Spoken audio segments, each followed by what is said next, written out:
Welcome back to Making the Cut, Week 3. If you're still watching this, I can only assume that you've avoided being chopped, or you're in the wrong place. Either way, welcome in Neil Smith, Lance Exley. Lance, how you doing, big guy? Doing pretty good. It's a brand new week. Miami just totally destroyed Denver. If you had one of those guys on I your hadn't team, you got to heard. be feeling pretty good. I'm feeling pretty good. So, ready to get into it. Uh, yeah, well, and if you lost, you can only lose the one time. Doesn't really help you in Guillotine, but in every other format, even if you got blown out, well, it only counts as one loss and the points aren't cumulative, so that's fine. The but yeah, it's the NFL has been very interesting. I've been saying this for a long time. People have been complaining in the background about the weird injuries and the crappy quality of play, and it's I've been saying this for years, ever since they redid the CBA and redid the preseason and changed how OTAs work and all that. Basically the first 4 weeks of the NFL season is preseason at this point because it's just a lot of sloppy football. And this is why I try to maintain to people on our Discord, especially, which check that out at importantnonsense.com. Sign up to be a member. You can interact with us on our Discord. We'll answer your questions, deal with you in real time. It's a great experience. It's worth every penny. Uh, but the biggest thing is this is why I don't even recommend trying to make trades until week 4 or 5. You don't know anything. Nobody knows anything for the first couple weeks. There's certain things we're starting to learn. Like I think we pretty much know the Bears are DOA at this point. There's a few things we know, but Do not there's a lot of things we resuscitate. still are. Yeah, there's a few things we definitively know, but we're still trying to learn a lot about different teams. And as we know, injuries change it week to week, and this week was also similarly brutal. That's part of how I can explain the rash of injuries. This seems to happen every year at the start of the year. You know what I'm talking about, Lance? Like we saw it last year too. Mhm. It's it's I think it's because of how the training regiment works these days. Also, some things are effectively random. You can't predict whether or not someone will blow out their knee. If you could, you'd be a lot richer than you are. Exactly. No, and I mean, um, going back to our week one conversation, um, yeah, maybe no one's injury prone, but there's definitely a select few who are pretty unlucky every single year, and it's unfortunate because Mike Williams again, he was off to a great start, and He's the closest thing that I would refer to as injury prone that currently yeah, exists in the NFL. It's always something. Some of it's hmm bad luck, but there are certain people that while they may not be injury prone, they certainly tread that line, and Mike Williams would definitely be the poster child for it in the modern NFL. oh, absolutely. We'll talk about Mike Williams replacements here when we get into wide receivers in a little bit because they're a couple and they're worth looking into in the background. But uh yeah, Chuck, it is what it is, man. At some point at some point, Chuck, they're probably just gonna start having to intentionally slow it down because of the playoffs. So enjoy it while you can. Because at some point that team is going to be a playoff team, and they're not going to need some of these games. It's looking like, and they might be going at half speed down the back stretch for some of those guys. Um, Yeah, and I mean, September in Miami, they showed it perfectly where the sideline for Miami is in the shade, it's 90 degrees. The sideline for Denver, it was, heat index over 100, and they're literally holding up shade over the I players. saw, So I and mean, you're gonna cramp, and just like Buffalo with last year. If the Super Bowl was played in September, Miami would probably win it every single year. I mean, yeah, that's right. just kind of where we're at right Particularly if now it with was their played in home field Miami. advantage. Particularly if it was played in Miami, because I can tell you, as someone who's lived in Oh Denver yeah. for the last decade, it doesn't get to 105 with 95% humidity. So Oh you could yeah. try to go down there a couple days early to acclimate if you want, but it's not what you live in. It's not great. No. Uh, but yeah, Chuck, that is actually the question: is would you get into the wide receiver handcuff? We're going to talk about that when we get into put a pin in this topic because we're going to get into that when we get into wide receiver here in a few minutes. But we'll start with quarterback, and quarterback is just a train wreck. Remember Lance last week when I was telling people I wouldn't spend all of my a ton of fab on Trevor Lawrence? Well, now you see why. Because in my estimation, Jacksonville is broken. There's something fundamentally broken with Jacksonville, and I think it's a combination of things. I think it's the O line. I think it's not having Zay Jones actually really hurts them, and they're the play calling is, but it's a lot of little things. The play calling feels weird. The lack of committing to the run game when at the start of the game when you really want to be to set up the passing game doesn't look great. Lawrence looks rattled. I think that's because of the O line. It's fundamentally broken, and this is why I was saying it's worth picking him up. But you know, we were also saying that if you're gonna have some real concerns if he looks like crap against the Texans, who you should be able to blow out, and to lose that game the way they did. I think if you're still limping along with Jacksonville players, maybe you could rationalize ETN, but outside of that, none of it's consistent. And some of it's outright bad.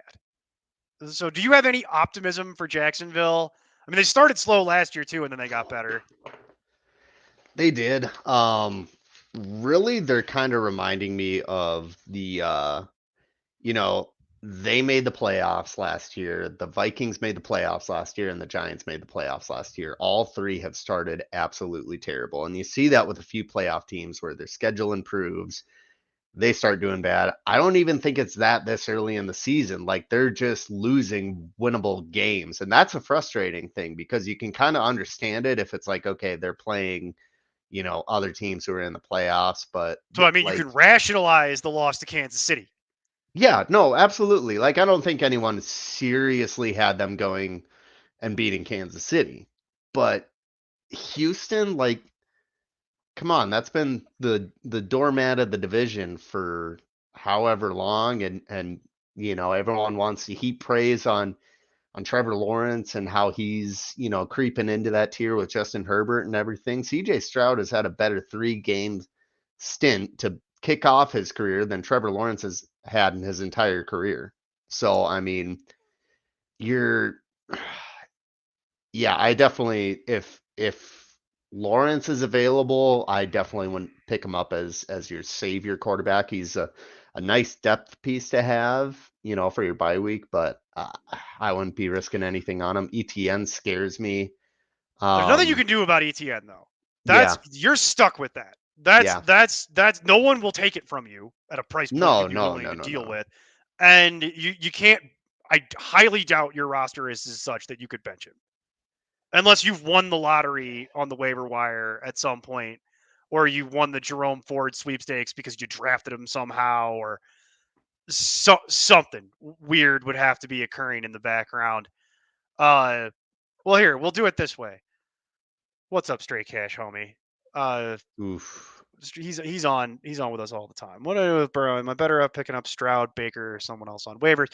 So the way I'm dealing with it is, and this is primarily a guillotine focus. So I promise we'll get back to that. But in regular fantasy football, I'm just benching Trevor Lawrence. You can't really justify cutting him at this point.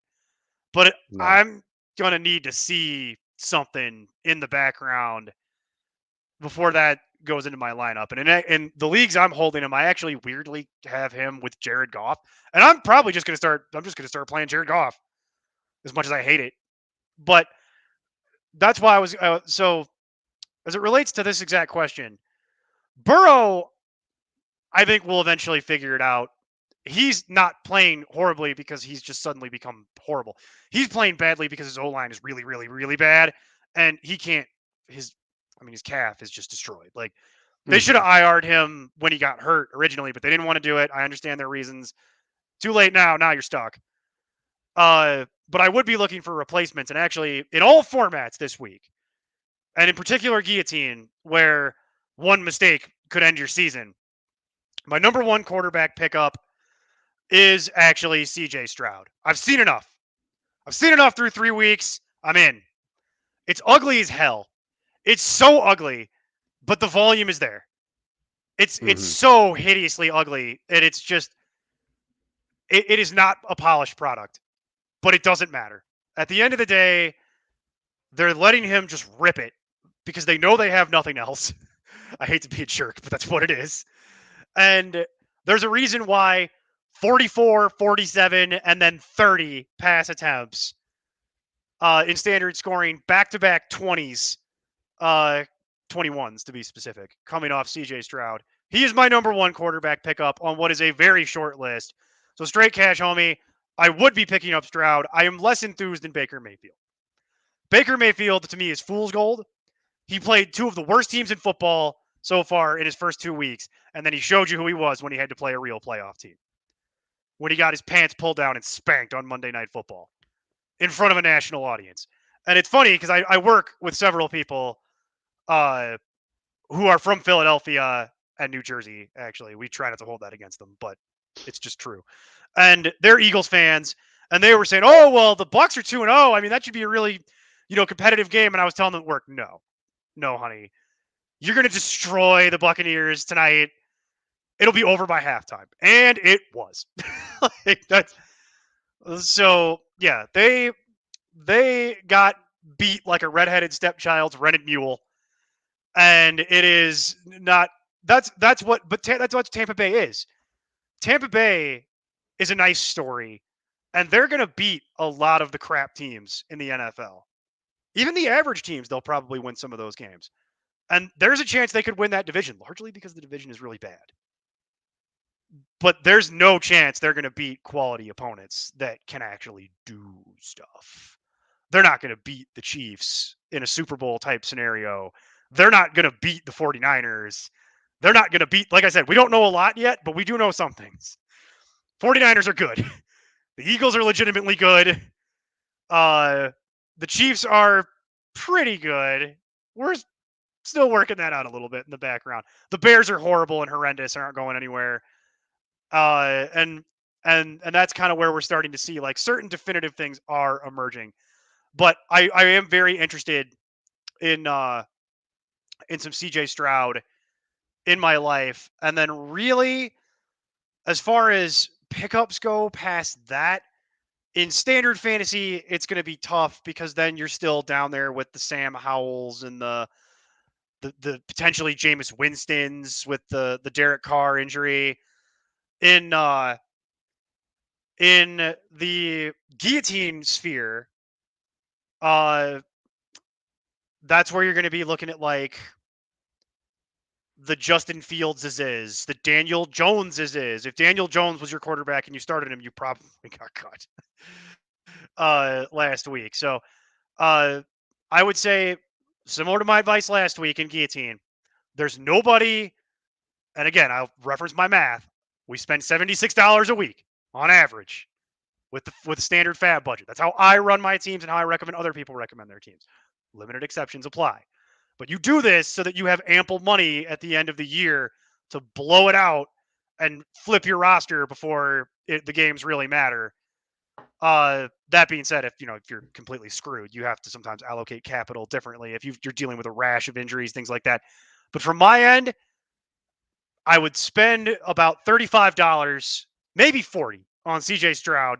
If I was really hard up for a quarterback, I might put the whole wad on him. Because beyond that, there's very little I want. Brock Purdy might be available. I'd be willing to put $30 on that, but I'm not spending more than like 20 on Daniel Jones. I just don't believe in it. Same thing with Lawrence at this point. If he's available and he's out there, I'll put a $15 bid in and he can be my backup, and we'll see if we can strike it lucky and figure it out from there. The real elephant in the room for me is Justin Fields, but I'm going to work my way to that because we actually have a question here in the background. But before we get into that, what's your take on this, Lance? How do you see it for trying to resolve the quarterback kind of conundrum that a lot of people are in right now? Absolutely. To build off what you said, CJ Stroud, I mean, he's dropped back 140 times this year, which is, second most among all quarterbacks. I Completely mean, ridiculous. yeah. And as funny as it is, because they just beat them, they're kind of in the Jacksonville situation of last year where it's like, you know what, just volume everything, chuck it, don't care. He's top 5 in passing yards per game. Easy schedule, Yeah, there's nothing not to like. Like, crappy don't overthink it. team, Yeah, nothing to lose, so you just chuck it. yeah. Like, I do think there is value if you can get Burrow. If you have a viable option as starter, that obviously if you're in danger of getting chopped is not, for a lot of people, but because I do think, once he gets healthy, they're going to turn it around. I mean, that offense is too good and too talented to stay this level that they're playing at right here. But assuming that things somehow don't shake out your way on the waiver wire, CJ Stroud isn't available. Um, I don't disagree with the Joe Burrow thing for the people listening to this. That's a good call. If you can get him yeah. at a reasonable amount and stash him because you've got something hmm else you can deal with, that's a good call because he could very much come good here down the stretch. Yeah. But obviously that's a luxury. I mean, if you're able to allocate those resources to that as opposed to other dire needs on your team that can put you in danger of Yeah, getting you're in chopped, you pretty want to you're in do good that. shape. You're in good Yeah. shape like with your team in general at that point. Right. Another one I would recommend is Russell Wilson. He's also top 10 in passing yards per game. Denver, they just got wally-whopped on national television, and they're going to be passing. And Wilson looks to be a little bit more careful with the ball. He is, I think, being a little more efficient this year than he was last year. Sutton's really establishing himself as a one. Marvin Mims is kind of coming along. A lot of people, when they saw Sean Payton coming here, they thought it was going to be, oh, he's going to try to make Cortland Sutton the Michael Thomas and this, that, and the other. I think it's going to look a lot more similar to the offense that Russell Wilson had up in Seattle, where he's using Cortland Sutton as a DK Metcalf. Marvin Mims is filling the Tyler Lockett role. Actually, it's funny. Cortland Sutton's current usage pattern reminds me of Doug Baldwin. Doug To go Ball, back well, to go back in time a bit. to Sorry throw for it anyone who back. wasn't playing fantasy football 10 years ago and doesn't know who Doug Baldwin is, but it looks a lot like the old Doug Baldwin role where Oh, you're making me feel old. he's working the comeback routes, he's working hmm the intermediate stuff and he's working in the red zone. Yeah. And No, that's what and he's he looks a lot like Doug Baldwin's old job and I'm like, "Oh my god, I've seen this before." he's definitely the one. I mean, For that much can now, be we'll see how Jerry Jeudy's continues to rehab from his injury because they're still not using Jerry Jeudy at the full like 80% snap participation rate. no. That they're still working him into that, hmm which makes sense. See, Um, straight cash homie knows what I'm talking about. Like he's been around for long enough, knows what I'm talking about. Like yeah, good old Doug Baldwin, blast from the past. But oh yeah. I don't necessarily disagree with that. More to the point, if you need a 1 week rental in any format, guillotine or no, they're playing the Bears. The Bears are the worst team in football right now. So You gotta be able to hope you get something out of that. if I you don't mean, win this game, it wasn't meant to be. if you don't win Plain this and game, they're going to simple. start flipping cars about 10 minutes from where I'm currently sitting. So that needs to happen. Like because yeah, Chicago is just lost. I won't even get Yeah. into all the scandals with Chicago. Forgetting the defensive hmm coordinator thing is way outside my pay grade. I am not. Right. I'm not qualified to talk about that. I do find the stolen Yeah. lawn equipment thing hilarious. Yeah, I think Because Ryan that's Clark had the best comment about that. If they didn't steal the playbook, they did him no favors there. yeah, Like that's the right. only thing that should Yeah. have been stolen from there. As someone who grew But up in Chicago, I could tell you, you got to lock that lawn equipment up, man. They'll steal anything there that ain't nailed down. Okay, I lived there for 20 years. Like, yeah, I'll steal the, anything that isn't nailed down, man. Like, you gotta watch your shit, stuff. You gotta watch your stuff. Not that other word that I almost said. yeah. You gotta lock it up. Okay. It, hmm what does a padlock cost? Like, you Apparently, got $1 billion organization. Get a master lock for God's sake. Like, yeah, that's that just also so feels like an amateur. inside job, But but I'm again not qualified to speak on such things. I have no yeah, information. it's This is an entertainment show, and I am not a detective in any way. God help you all if I was. No crimes would get solved, and I would probably be in prison for bribery and corruption. But but we do have theories. yeah, I have plenty of theories. Um, the so yeah, Russell Wilson's a good one. Did you have any other ones that you wanted to go through before we get into the Or do you want to segue into the actual final topic for quarterback that I have prepared today? Um, there's just one more name I'd throw out there. Again, I know this is going to get pushback, especially for the clip that's circulating with him and Sauce Gardner, but Mac Jones, again, I think with Bill O'Brien, he's just going to continue to If be I knew you more better, of, I'd cut your mic. I'm I sorry, do. what I was treat you how I treat you how I treat Jason, and I just cut your mic. it? I mean, if you're someone who's really scrapping and everything's getting scooped up off the waiver wire, it's someone to at least keep you afloat. He's not going to win you the week, but I can say with pretty much all certainty he's not going to be the reason you lose.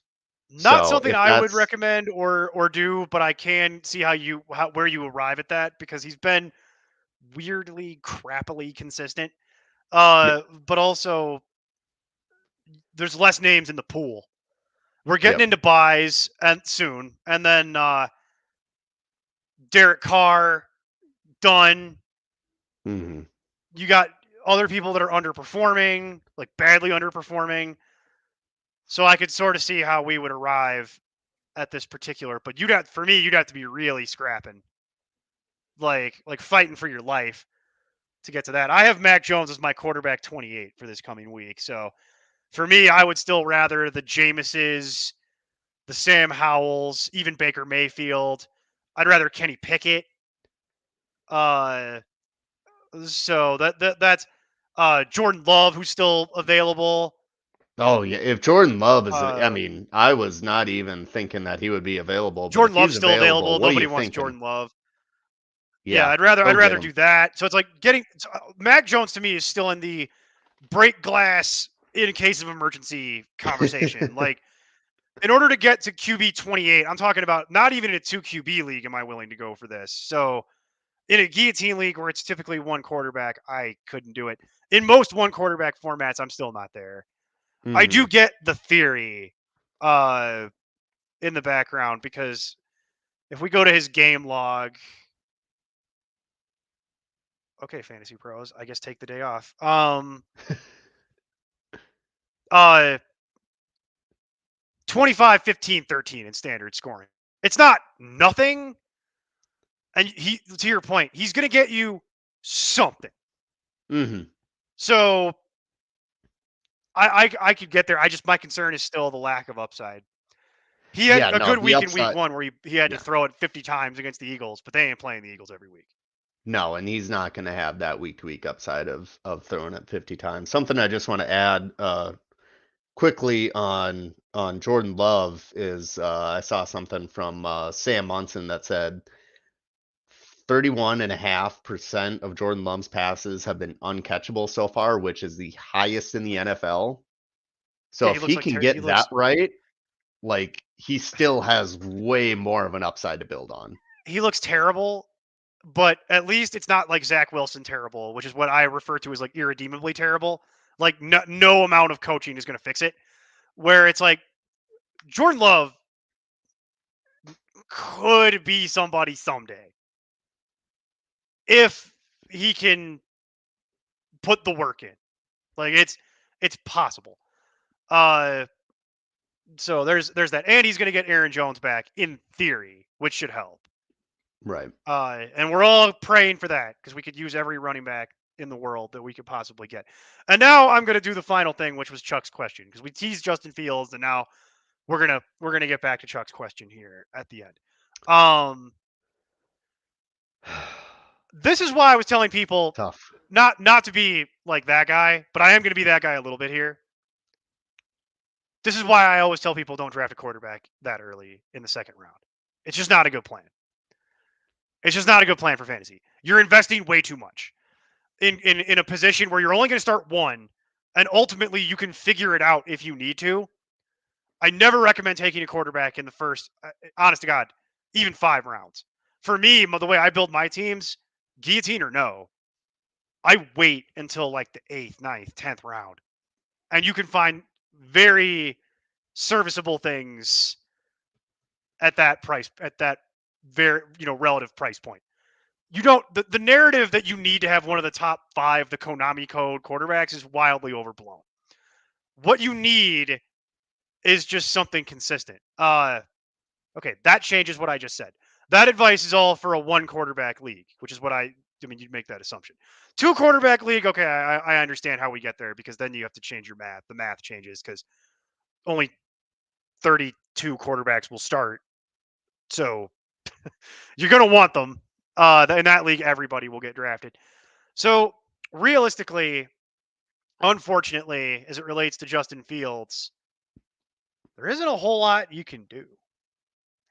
He hasn't killed you yet, which is good. But I do get the concern 15, 16, and 11, not what you signed up for. You're hoping for double that every single week. What's concerning to me as a lifelong bitter Bears fan who's actually watched a significant amount of these games, which is not advisable for anyone's mental health. Their O-line is still horrible. Really horrible. They didn't do anything to fix that in a meaningful way. And the other problem is this. He looks terrified. And I think the issue is he's been playing for so long with such a bad O-line. Now he's not getting the ball out of his hand. Like No, he's he's not holding on to it way he's too not long. getting through his reads and ball out. No, he's He's not hitting getting his the ball, backside. pat, move, run, and it's like he's looking for the guy that's going to come kill him as opposed to looking downfield and getting through his reads. And I can't even blame him for that because when you've played with such a poor O-line for the last few years and you're constantly running for your life, what would you do? You're going to be assuming that you have no help and running around like an idiot. But he looks shook is the way I've been explaining this to people. His confidence is rattled. And my concern here is I don't think it's going to get better. They kept saying going into last week's game, we're going to let him rip. We're just going to unleash him and let him go. And they got blown out by Kansas City. So I don't know that you're going to get a whole lot of help here. And you can't really trade him because no one's going to give you what you put in. In order to get something that would be equivalent to a second round pick, you're going to have to be taking a loss on field. So if it was me, it would depend on what my record is. If my record was like 2-1, I'm just going to deal with my life, and we're just going to keep on going and hope I can get some kind of replacement. If I'm 0-3, we start looking we start thinking about the idea that maybe we need to do something, and we take Justin Fields and we staple it to something else. We take the paper loss. We find something that's more user friendly for right now, and we move on. Largely because you can't really afford to take. You go 0-4, 0-5, your season's kind of over. It's going to be really hard to come back from that type of situation. So it would depend on what your record is, Chuck. What do you think, Lance? As far as what do you think as far as like Justin Fields' future outlook? Because to me, it's kind of bleak, honestly.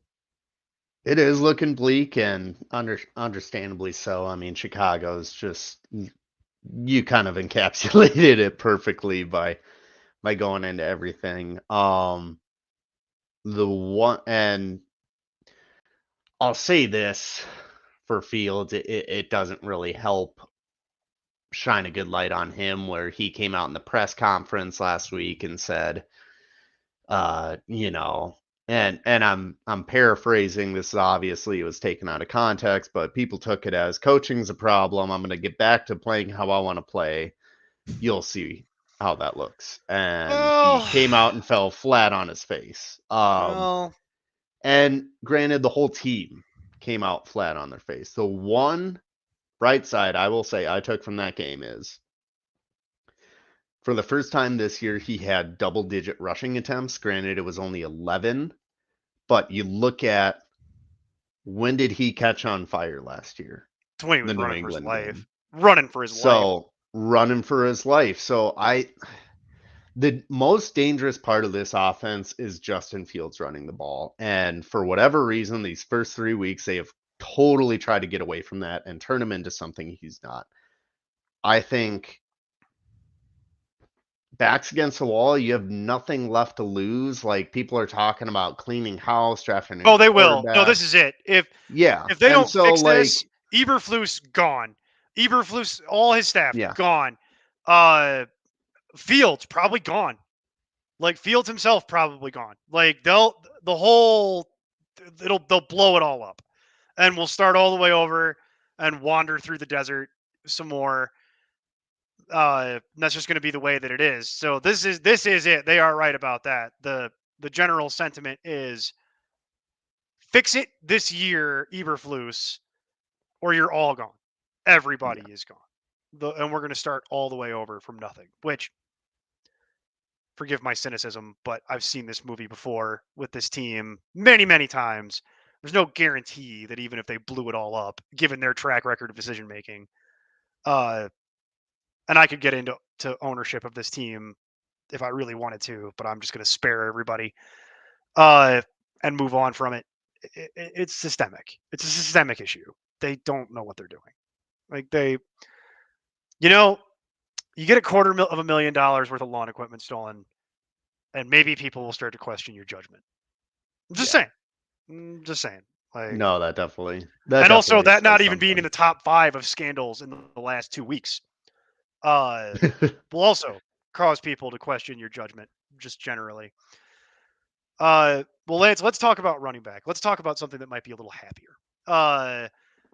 So running back is just such a mess right now, as we know. It's such a it's such a it's such a disaster uh in the as a position. You know what I mean? So many people are hurt. I was saying, I think I said this on last week's show, but I was saying it on Thursday.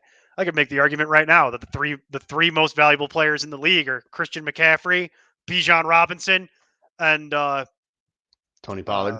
Tony Pollard. Yeah, that's who's healthy. That math has changed a little bit, in the background over the last week because various reasons. But running back's a mess. So if we go into just the pure waiver wire candidates, I mean, obviously the number one pickup in every single format, including Guillotine, will be Devin Achane.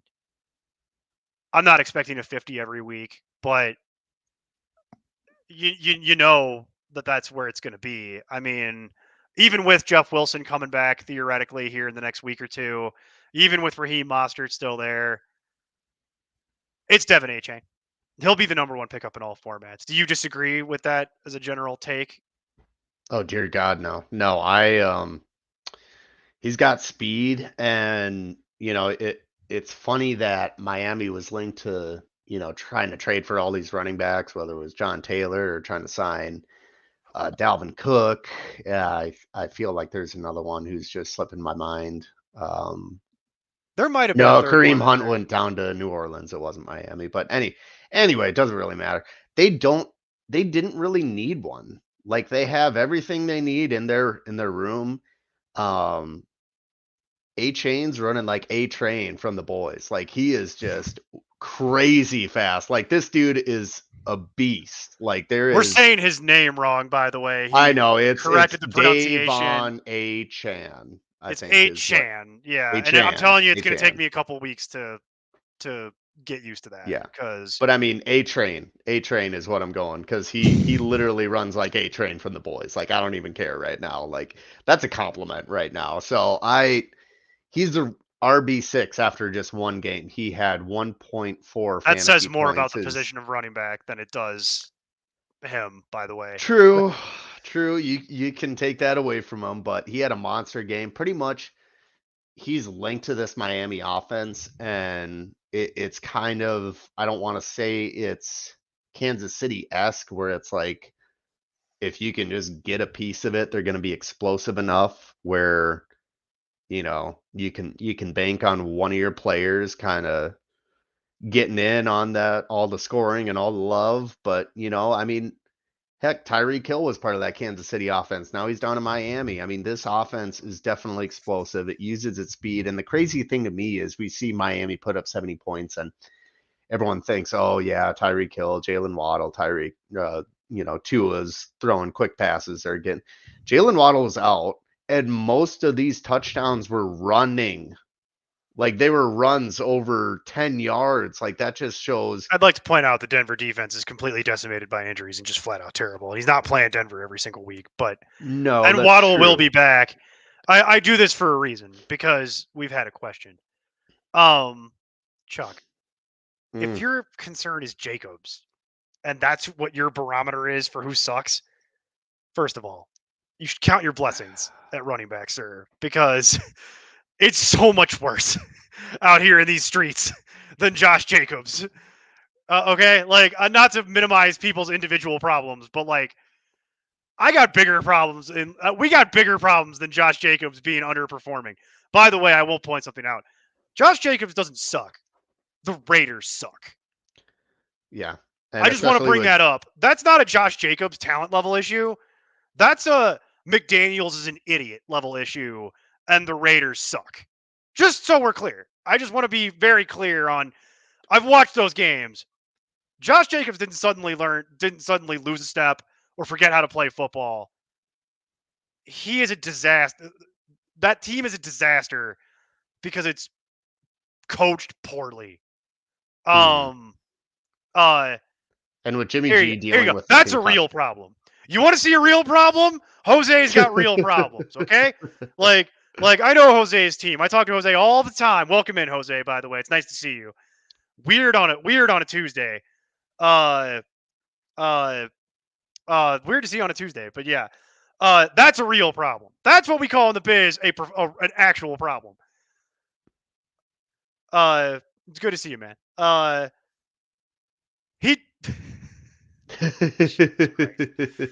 Jesus Christ. Jesus Christ. Well, Uh Jimmy G might have a concussion and be out this week, which might force him to run it a little bit more. So, I mean, and Jacobs has been, he's had 45 carries this year, which is about right in that upper mid tier. So it's a matter of time before it actually starts to work out for him. I realize the production hasn't been there yet, but it's I just just. want to I'm just going to go through it here slightly like since we've got the direction we're actually being asked about it. I'll pull it up like uh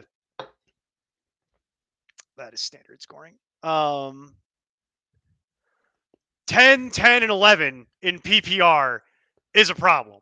No one's going to tell you that 10, 10, and 11 is like a good thing for the relative price point for where you invested. No one is happy about that. Let me let me go get it's always good when I have to keep scrolling.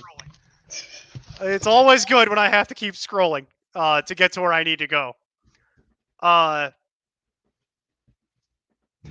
9.26. 9.26. That's a real problem. Like 3 double-digit performances is an eyebrow raise and a cause for concern, and frankly, some bitterness. Like I get it. I'd be annoyed. You want at least a 20 in there somewhere. I'd rather 15, 15, 20. That's more what I'm looking for. So you want to sit here and say that he owes you 20 points across 3 weeks? Got no issue with this. I got no issue with that and being a little disappointed. Um that's a real problem. Like you want to talk about he owes you 20 points. 9, 6, and 0.2. He didn't owe you 20 points. Like Dalvin Cook owes you like 40 points. Like that's a different animal. So this is kind of what I'm saying. So let's to put a fine. Sure, I still don't think it's comparable, but sure. Um. But yeah, here we go. We'll go back here. This is where I was working back to. I don't know the answer to that question. And anybody who does know the answer to this question, Chuck, is lying to you. They're just trying to like that's not they don't actually know because no one knows. It'd be impossible to know. So it's one game. We don't want to overreact to one game. So I'll put a fine point on this for you in the background. And Jose Dalvin Cook is my RB 45. 45 it's my RB 45 for this week. So that's a real disaster in the background from where he was being drafted, which I told y'all was a mistake in 32 teams in 32 days. Bad idea. I have Devin A-Chain for this week all the way up to RB 25. He's been coming in as like a barely a flex, like 40. So he's moved up like 15 spots. So he's the top end of flex RB. He's right in the conversation for RB2. And the bigger thing with that is that's in a week where we're still not into buys. So in a week with buys, he would be considered an RB2, but we don't know exactly what the ceilings and the floors are. And like I said, anybody who is telling you that they do know is either Mike McDaniel or they're lying to you. And I would argue that even if it was Mike McDaniel telling me this, that I probably still wouldn't necessarily believe everything that Mike McDaniel had to say to me because, as I point out frequently, Mike McDaniel and any NFL coach has no incentive to actually tell you the truth. But I just want to point something out, which is A-Chain's official A-Chan, whatever, his official stat line. 0, 1.9, 52. Right? You see my problem? 0, nothing, 52. I don't know what this is. No one could possibly know what it is. Like it's not knowable. We need more data. We need more sample. That being said, he's still my number one RB pickup comfortably. And he's my number one pickup of the week overall across any position comfortably. I would in a guillotine, I would throw my entire $75 at it. Nowhere near going to be enough money. Someone's going to plunk down half their fab budget for the year on this. And I think that's the real conversation here, Lance. So I would be willing to put down 100. I'd be willing to go a little above, maybe 150. If I was totally desperate at running back, earmuff it, audience, maybe I'd be willing to go up to like 200. If I was completely desperate at running back, like everybody's hurt, all done, like I'm in danger of being chopped next week because I'm completely screwed. Would you say in a guillotine? What percentage of your fab would you be willing to put into this pickup here? It's tough. I'd probably go. I mean, I'd probably go.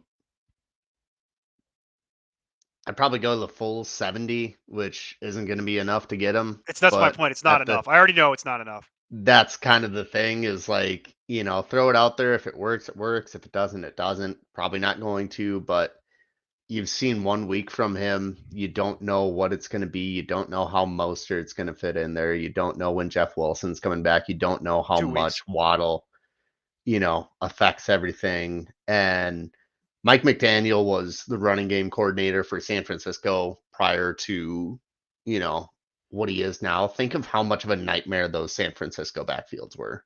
Right. Of trying to decipher, it's going to be, Mostert this week, and then it's going to be Jerick McKinnon, and then it's going to be Jermichael Hasty and Jeff Wilson. Jeff Wilson, Jeff Wilson again. Like it. Yeah. It never goes far from Jeff Wilson when you get into Mike McDaniel. It's always there. Yeah. It's always lingering. Throw a moderate bid out there. If it works, great. If it doesn't, it's someone else's headache. The problem is, somebody's going to blow their whole fab budget. And I'm going to be honest with you, I wouldn't do it. Yeah. I wouldn't do it. No. You can call me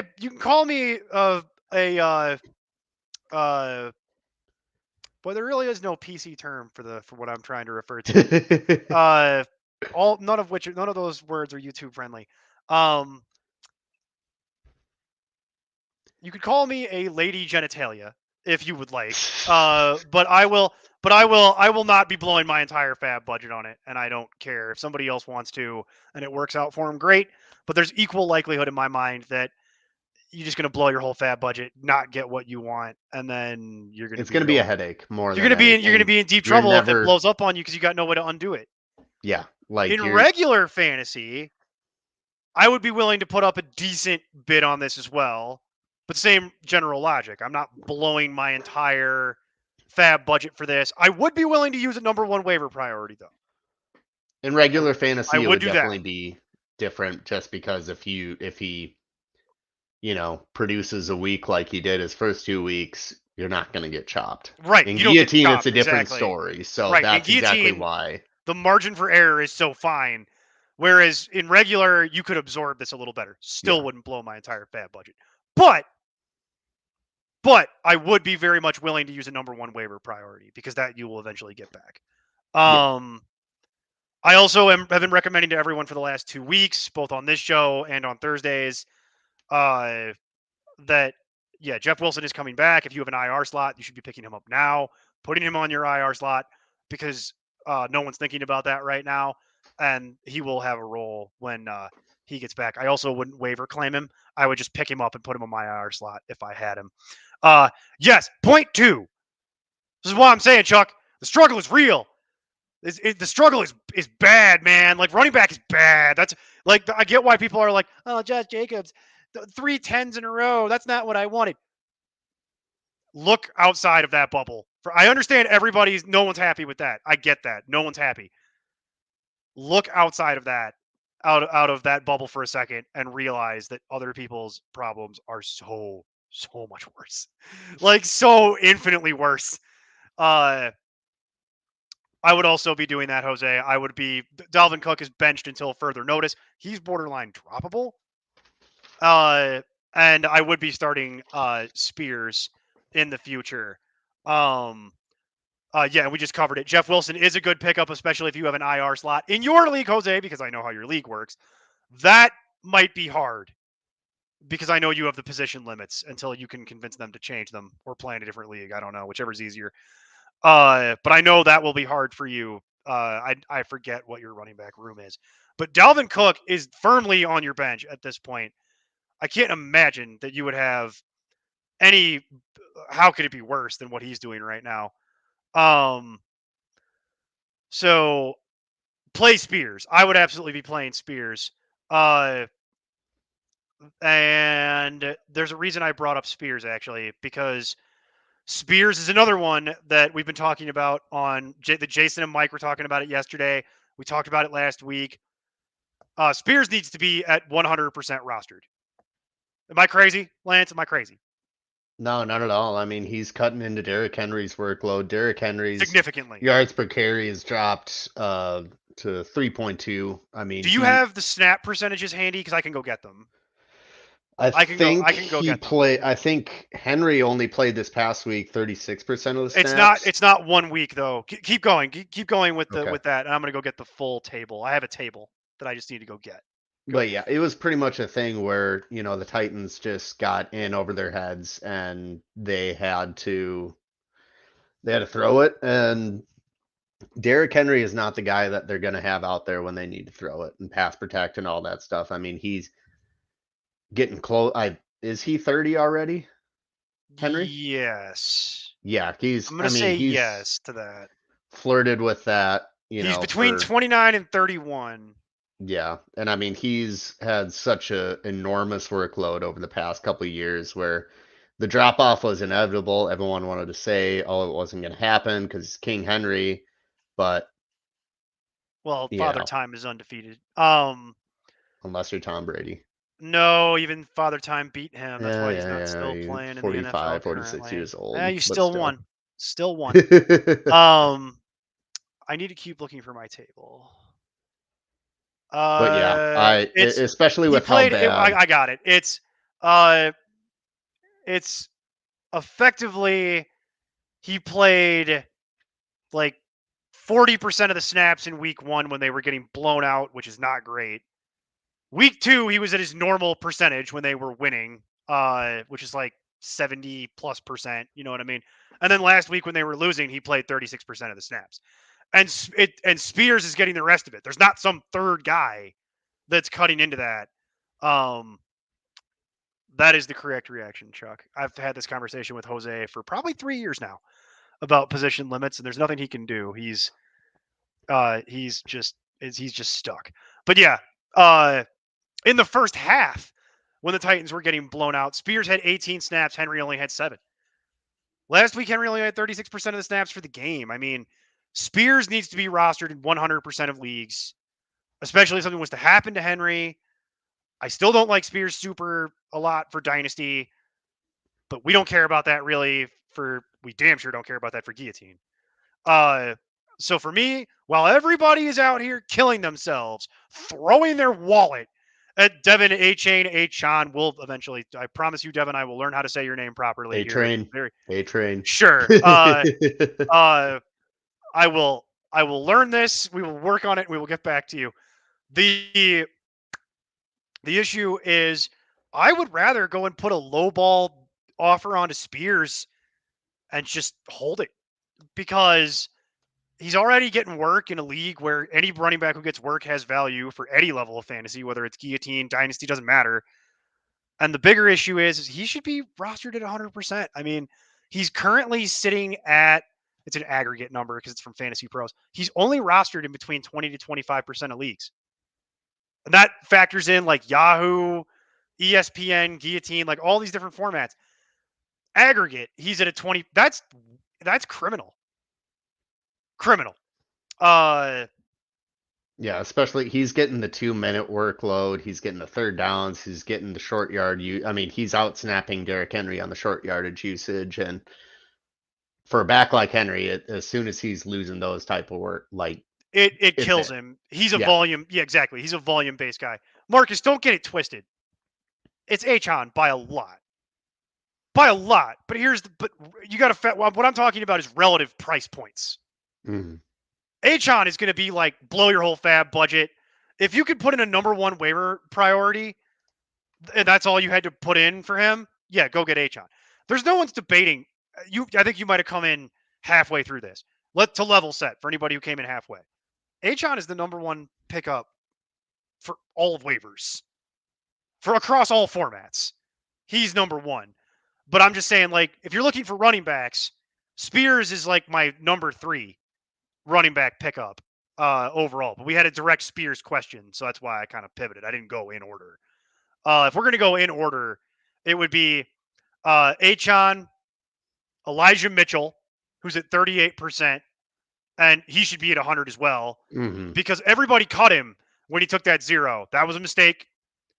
Big mistake. I picked Elijah Mitchell up. I went around in all my leagues and picked up Elijah Mitchell. I will leave him on the end of my bench because for 2 reasons. One, something was to happen to Christian McCaffrey, top 10 running back. Not even because he himself is a top 10 running back. It's opportunity.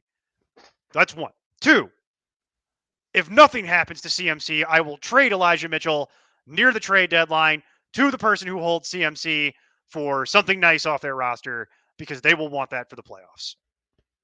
That's how it goes. That's how it goes.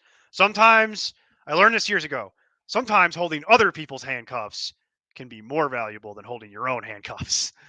So that's one of those deals right there.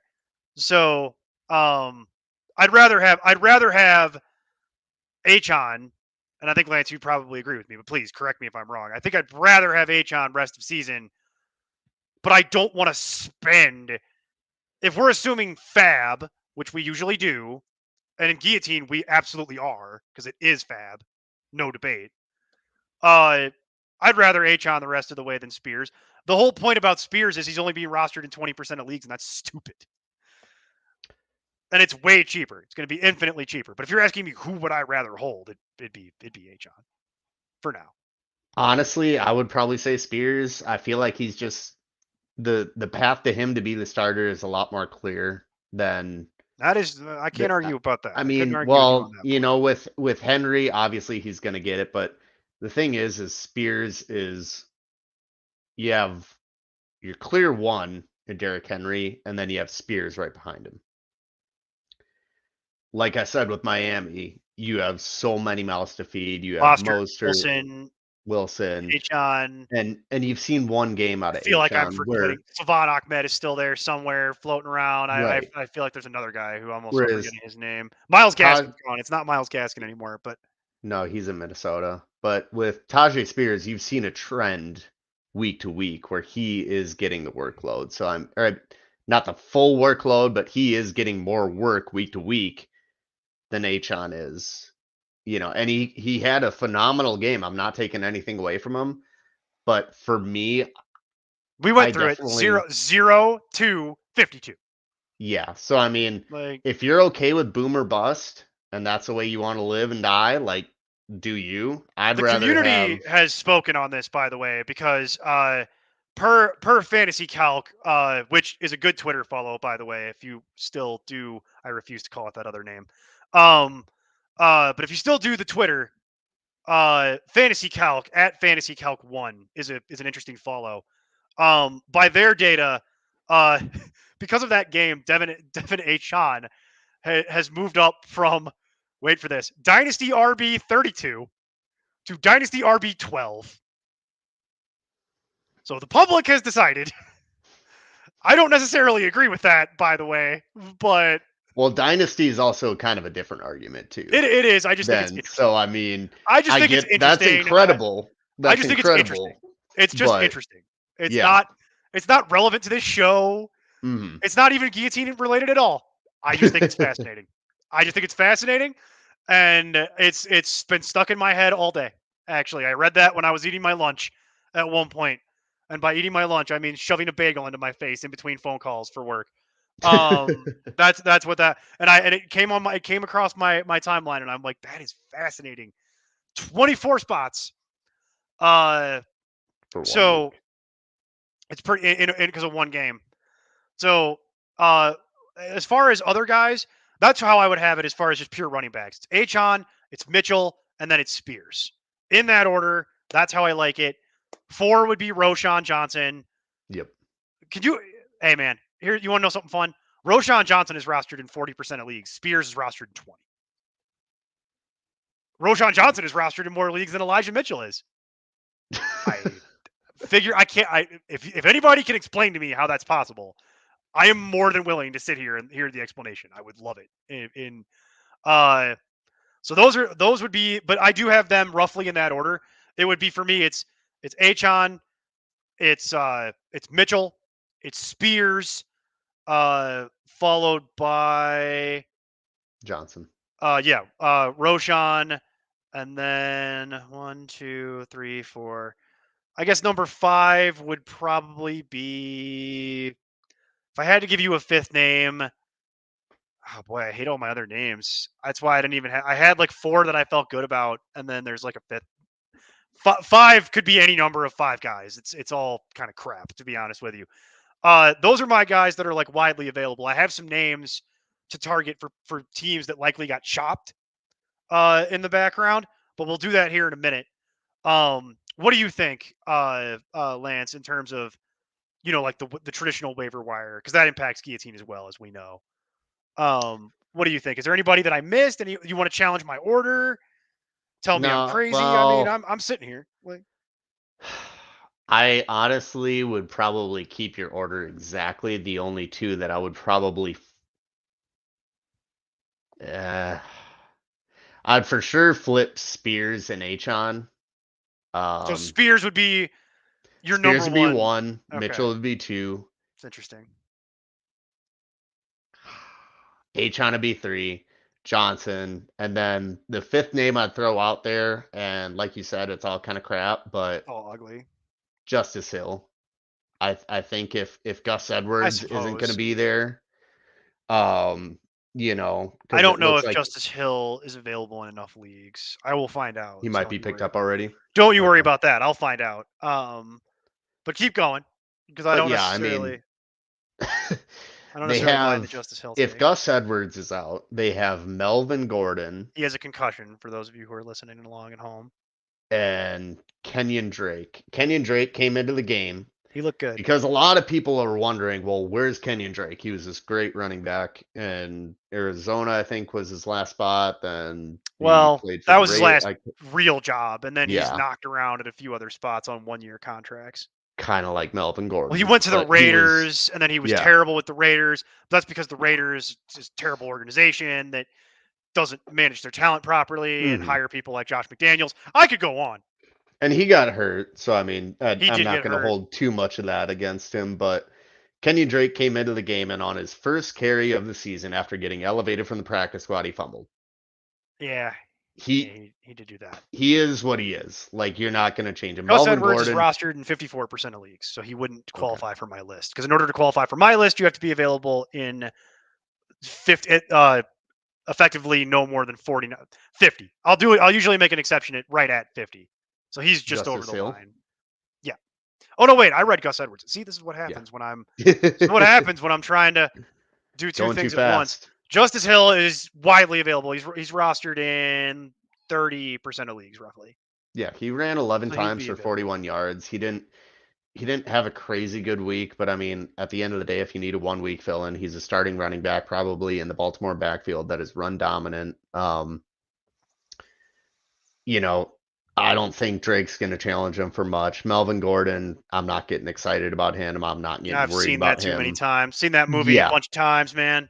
exactly. So Justice Hill is a name I'd throw down there. And, between him and Gus Edwards, I think they should have a lock on, this backfield. But Hill's the younger player. I think he has maybe a little bit more upside due to, he doesn't have as much tread on the tire. But, they used him a little bit more on the goal line. They used him a little bit more in the, 2 minute drill, third down, short yardage situations. So I think there's a little bit to be excited there. But Okay, okay.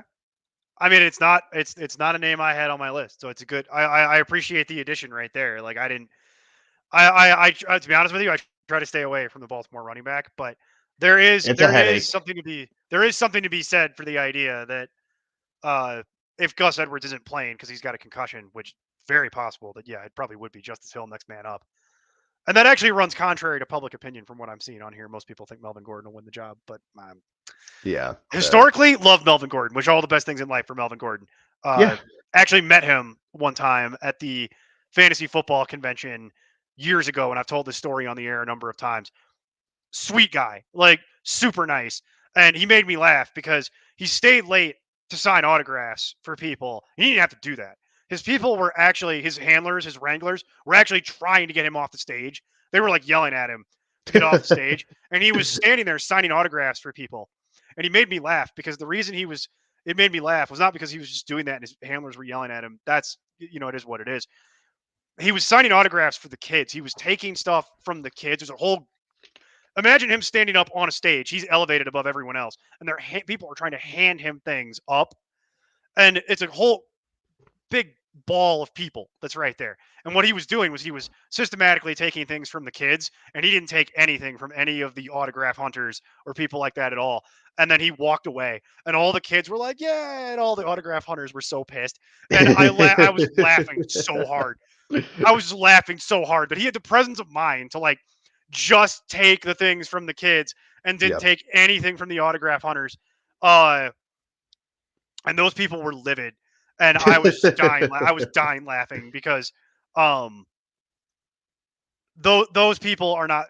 They're just trying to put that crap on eBay. You know what I mean? Yeah. It's like they're not there. I get it. People, everybody's got their hustle. What do you think I'm Hmm. doing right now? Like I get it. Like everybody's got their side job, but some of those autograph hunter people, I've met them at conventions. I'm sure they're lovely, but some of those people, I'm not going to lie, have rubbed me the wrong way over the years. Like, and Yeah, they ruin I it have, for everyone I have else. other stories that I could tell that No, are why that opinion is the way that it is. Not everybody is like that, but most of them. I've had some negative experiences with some of those people over the years at different events, and it does not make me want to be friends with you. I'll tell you that much right now.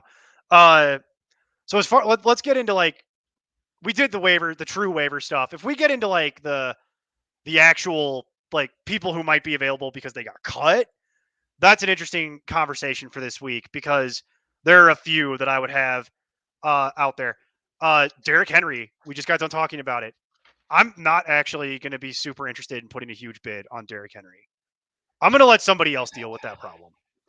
Yeah. Uh, if that team got impacted, I'm going to let somebody else spend way too much money on Derrick Henry because somebody's going to do it.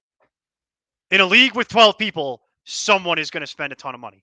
Uh, if you want to look into other names that would be available that are out there, uh, Alvin Kamara makes his return.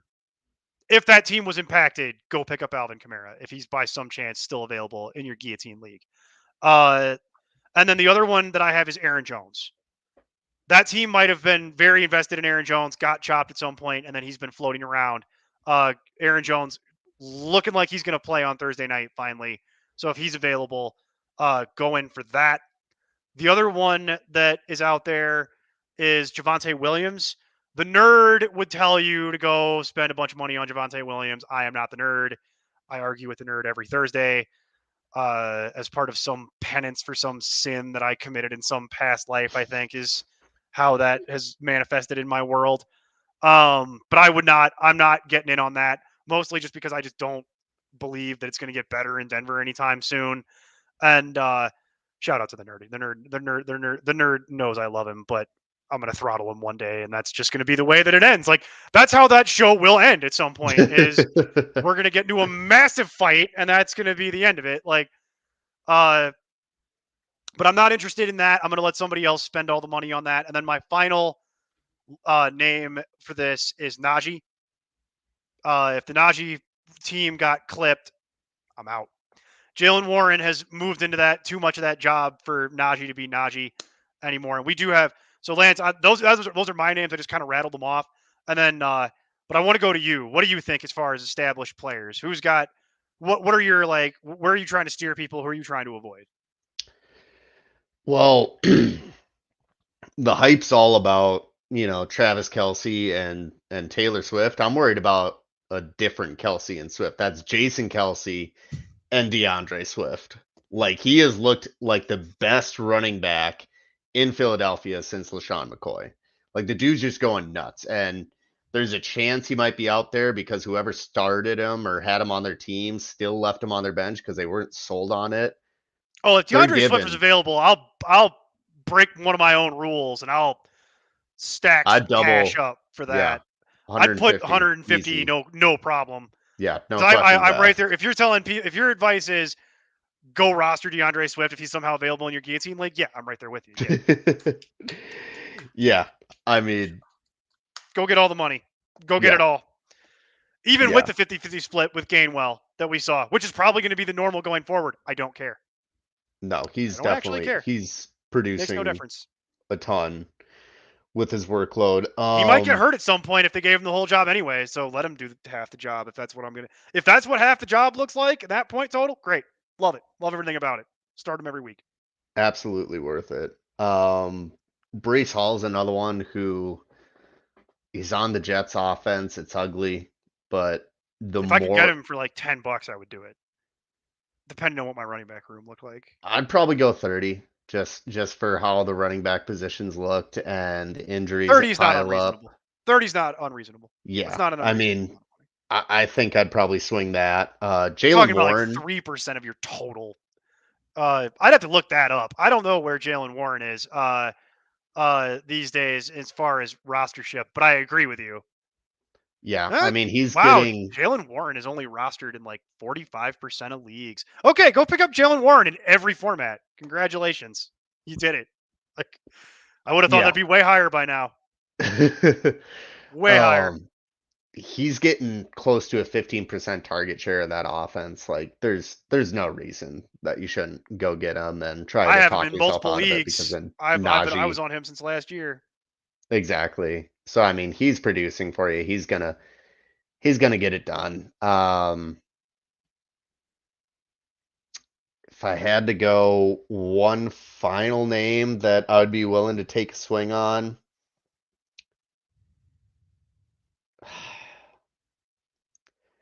it's tough because all right, Cam Akers.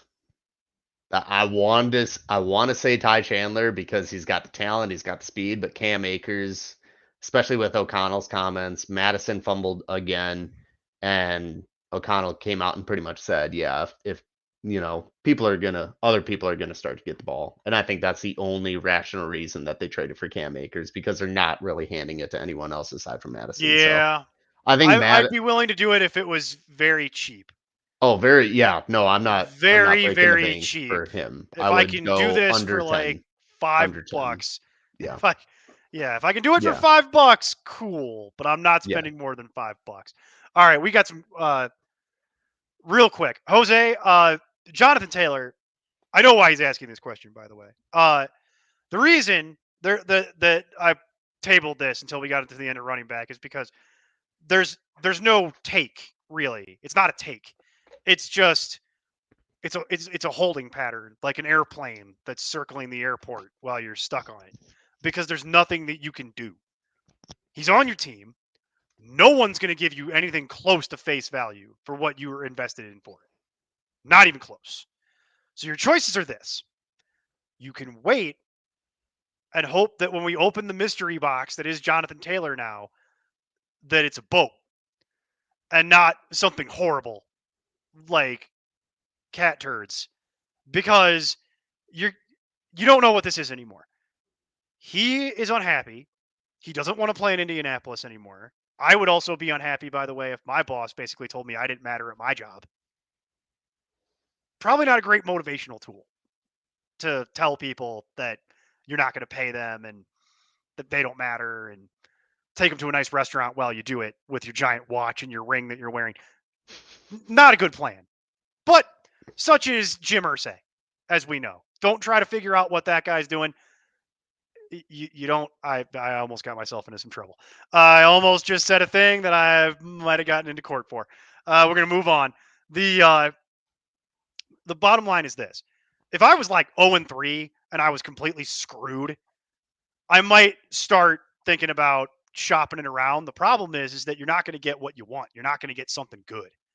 And I know how your league works. You got these crazy position limits that make doing trades really hard because you're not allowed to roster beyond X players of X category. So if I was even 1-2 at this point and I had Jonathan Taylor, I'd probably just do nothing because you don't know. You might get prime Jonathan Taylor. You might get nothing. He might come back and say, "Oh, my hamstring, I'm hurt. I don't want to play anymore." But he has to play enough like to actually amass a year of service time on his contract. Otherwise, he can't leave Indy. So and he can't go out and put out horrible tape because then no one will want him. So he sabotages his own career. So there is some level of motivation here. I think your bigger issue is, what does Indy look like when he finally comes back with Richardson, when he's, healthy? Like, there's a lot of unknown here. And that's part of the reason. Then you, sir, are screwed. That's not worth anything. You know what you're waiting for at that point? Dalvin Cook to do anything and try to get that done. But nobody's going to give you anything for Dalvin Cook. That's the problem you're in here.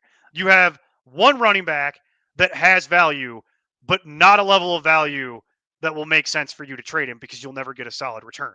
You have another running back that is literally worth nothing. See, PA gets it. Nobody's going to take that, man. Like, that's the problem that you're in, is that you're stuck here. And you rattled off your roster to me on a previous week on a Thursday, and I'm trying to remember exactly what your running back room was, but that's your issue, is that nobody's going to take that off your team. He's droppable at this point, almost. He's getting to that point. And Jonathan Taylor, for me, it's a wait and see. What do you think, Lance, about Jonathan Taylor? Like, what would you do if you had Jonathan Taylor on your team? What would your advice be? Definitely hold on to him. I mean, it's inevitable, just like we've seen with Le'Veon Bell when he holds out, or, Melvin Gordon, other running backs that hold out. Even if they hold out the entire season, there's going to be hills and valleys where the hype builds and starts to really flow. That's the time you want to be shopping them. Not right now where it's just crickets everywhere. So just hold on to him. He's not doing any harm on your roster. If you're, like you said, if you're 0-3 and you want to just totally tear it down and rebuild, fine, do whatever. But I don't recommend that. Like, things are bound to turn around. So I definitely Yeah. keep So Jonathan Taylor right now. given that room, you're happy with Stevenson. Cook's a tire fire. He's borderline droppable. Yeah. So where you're kind of at here is, if you're going to play two of them, you're probably playing Stevenson and Spears at this point, and we're waiting to see what Kareem Hunt is. That could also be anything. Jonathan Taylor's in your IR. When he comes back, you're probably playing Stevenson and Taylor. You might be And able to swing Dalvin Cook for a lower tier wide receiver. well, and he's to 2-1. maybe You're 2-1. I wouldn't do anything. 2-1. Okay, I yeah, would just forget do it. nothing. Don't even. I would just do Yeah, nothing. yeah. That's my actual advice. Is I would do nothing. PA, he has to play this year. He can't not play. He can't. He doesn't have that option, and it's because of the CBA. If he doesn't play, he doesn't amass a year of service time on his CBA. This is the Le'Veon Bell rule. They added this in the revised CBA from like 3 years ago because of the Le'Veon Bell holdout situation. So if Jonathan Taylor sits for the whole year, and I forget exactly how many games he has to play to amass a year of service time, I want to say it's 7. But otherwise, the Colts will hold his rights for another year, and he will be unable to leave the Colts, which is what he wants to do ultimately. He does have to play this year at some point. I have seen this take on the internet before. It is, I'm not trying to pick on anybody. It is just not correct. It is not a correct statement. He does need to play at some level this year, and he will be incentivized to want to play at a decently high level because otherwise, he doesn't want to be viewed as damaged goods going out on the open market next year where he's going to try and get like a big boy contract. So, uh, that will he will be getting Jonathan Taylor back at some point this year. I'm highly confident because if they did IR him, he's stuck in with the Colts, which is exactly what he's trying to avoid to begin with. Chuck. Okay. There's always examples. Mike Evans is old too. I get it. That is funny though. They'll be on their way out as well. Oh hey Tony, how's it going? Tony's here. We'll do a quick question for Tony since he's here. Drop Ertz, Njoku, Javonte, Drake London. Njoku. Njoku or Ertz? You drop one of the tight ends because tight ends are replaceable. Drake London's unless you're playing in an 8-team league. Drake London is too valuable to be dropped. As much as I'm not happy with Javonte Williams, it's the same thing there. He's too valuable. Ertz and Njoku are largely replaceable. Either one. I'd argue Njoku over Ertz, but again, they're about the same tier. We're going to come back to that, Jose, because I've got a couple wide receiver things that are hanging out in here that I've been holding on to that people are asking, and we're going to get into wide receiver here in a minute. In fact, I think we'll do it now. Did you have any last thoughts on running back? Because I think we covered running back pretty well. No, just to add on what you said. I mean, I think when people say that Jonathan Taylor is going to hold out the entire year, they're thinking of it, like you said, through the lens of the Le'Veon Bell situation. Well, how long ago was the Le'Veon Bell situation? And both they changed him, the rules because of that situation because it makes everybody look bad in the league. They don't like that. Exactly. And both him and Antonio Brown, and I get it was a different situation with him, but both players forced their way out of a team. Different scenario with John Taylor, but still within the same lens, we're kind of looking at it. And both of them have come out and said, yeah, that was a mistake. And aside from that, we all saw how their careers went from there downhill. Nah. I mean, Yeah. you can argue Antonio Brown won a Super Bowl. I get it. But like, they're not going to be holding out because they know it's not what's best for their career. Like anybody who's got a reputable agent at this point, they'll tell you that exact same thing. Where it's like that's not a good way to go about your business. The league doesn't look kindly upon it. If we go into wide receiver, I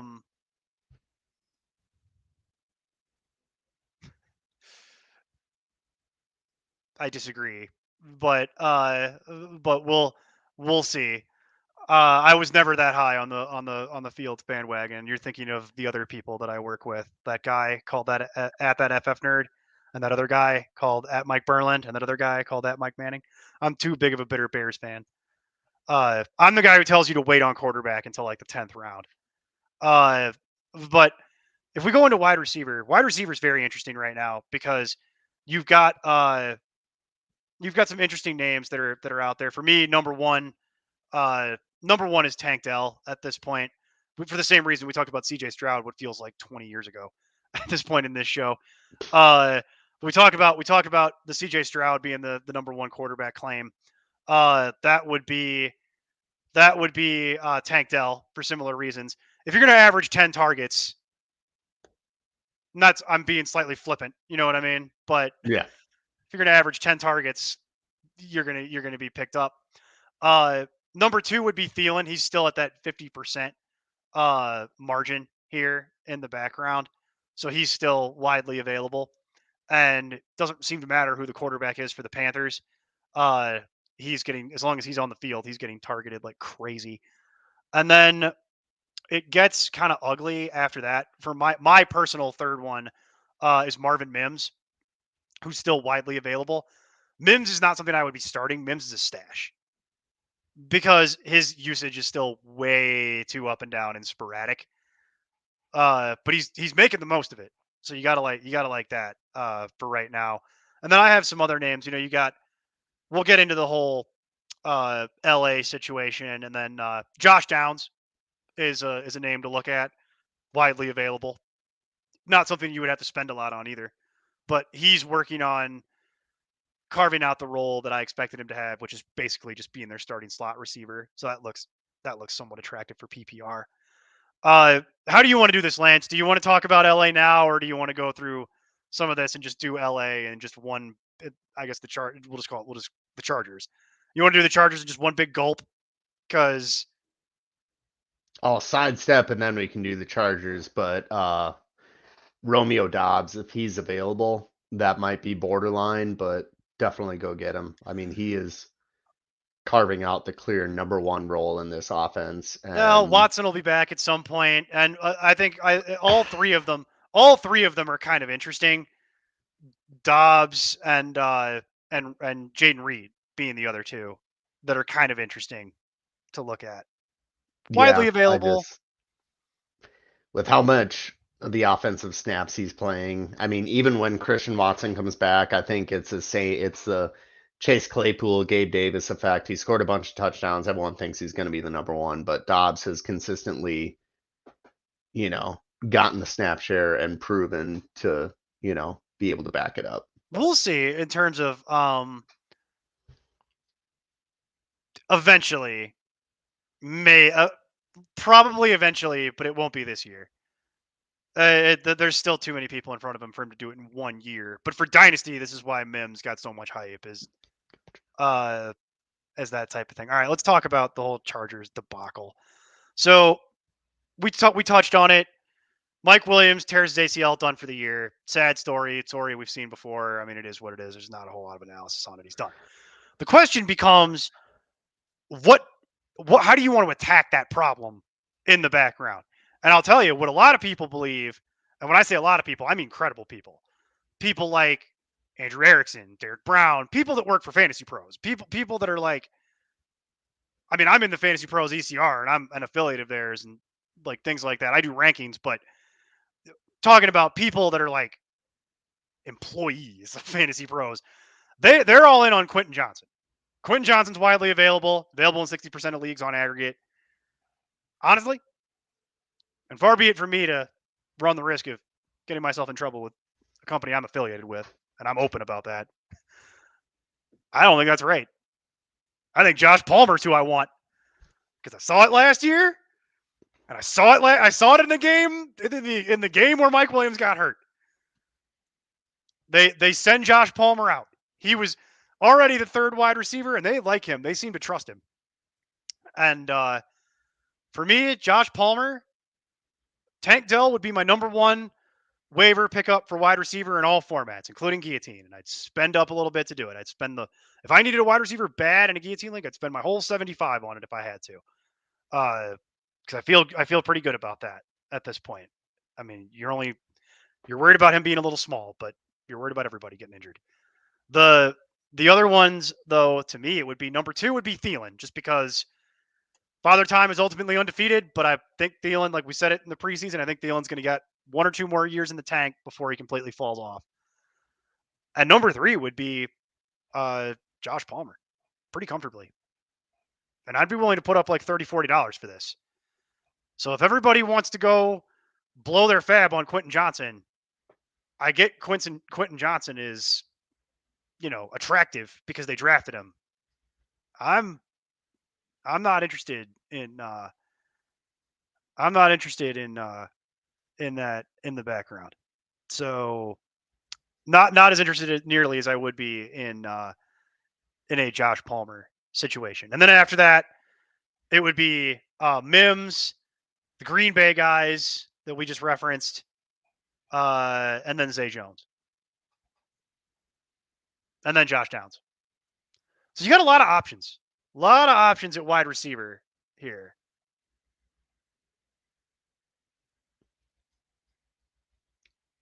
So Thielen's still not rostered and over He's 50%. 50% available on aggregate. Yeah. I suppose after a slow start, people dropped him, but yeah, that is a no He no won't he brainer. won't be there tomorrow No, once God no. waivers runs. Like, Yeah, that's going to be a short-lived 50%. So really the biggest question in wide receiver this week is, as you were just referencing, the LA problem, and that's whether you get Josh Palmer or Quentin Johnston.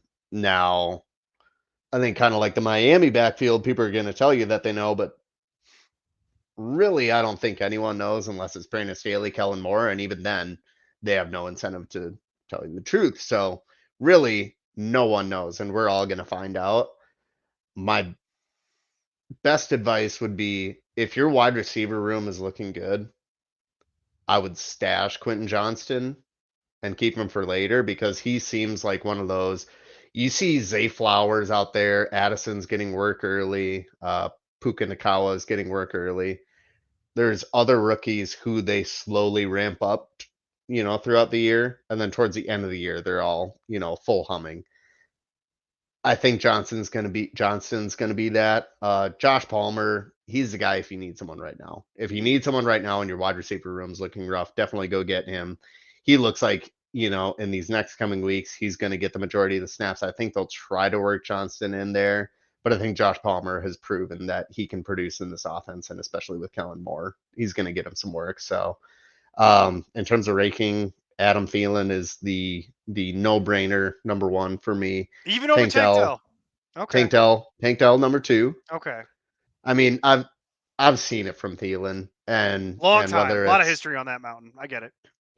Andy Dalton doesn't wow you, but he's reliable. So I mean, I don't he's really gonna get care who him. the quarterback is at this point for that team as it relates to Adam Thielen. It's kind of been proven to not matter at this point. Yeah, no, I mean it's a marginal difference, but I think Oh, I don't know that it's a marginal difference for other players, but as it relates to Thielen specifically, I don't think it yeah, actually matters. Like, no, no, he's gonna get the target share. Him and Hayden Hurst, but we'll get to that in a minute. Tank Dell would be the number two.